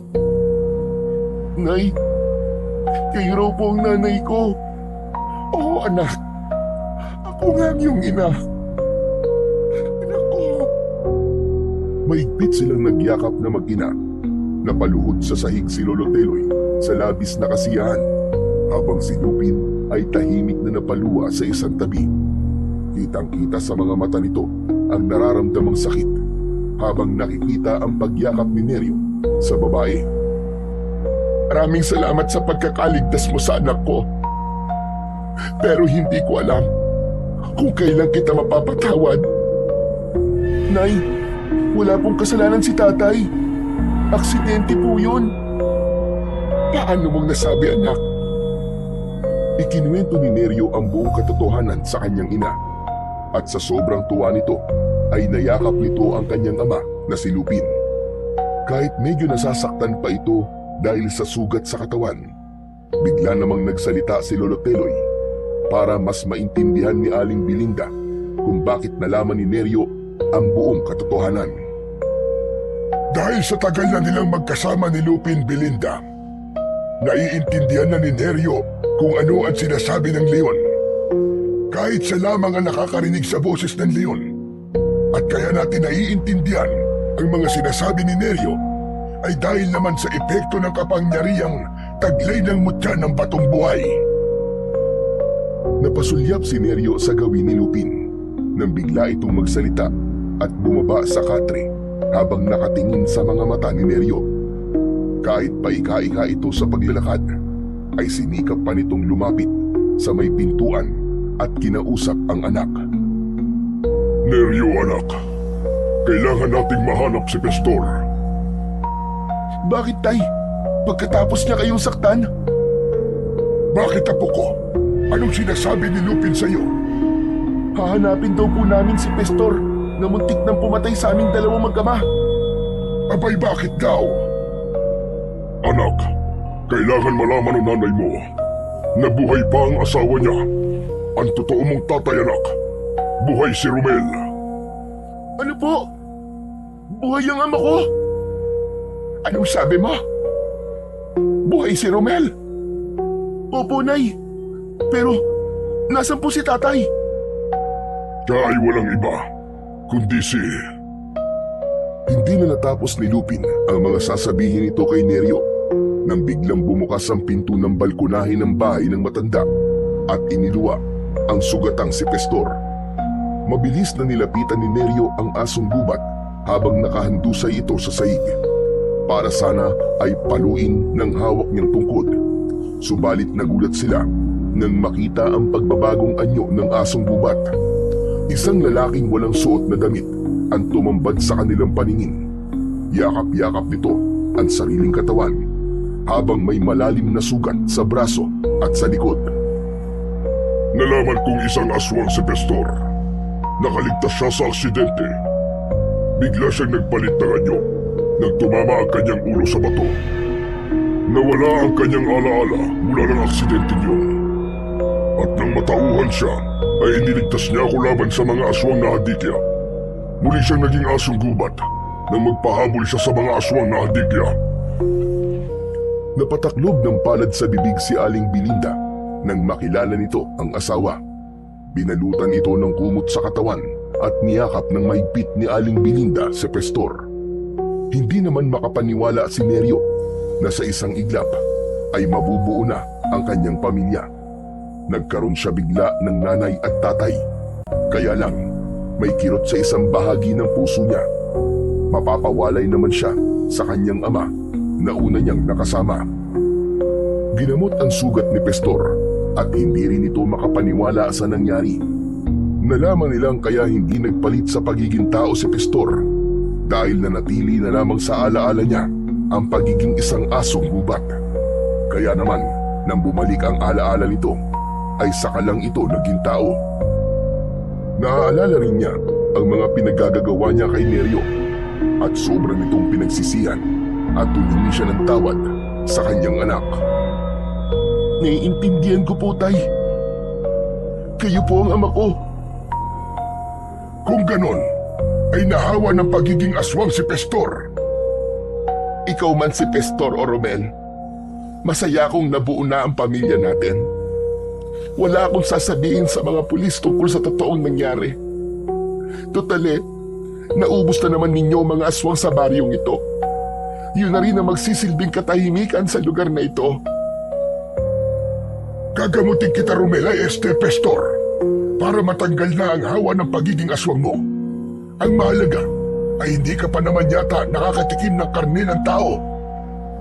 Hindi po, dahil hindi hinayaan ng Diyos na makapanakit ako ng tao at masaktan ang anak ko. Kinabukasan ay magkasamang inihatid ng mag-anak si Lupin papunta sa gitnang kagubatan.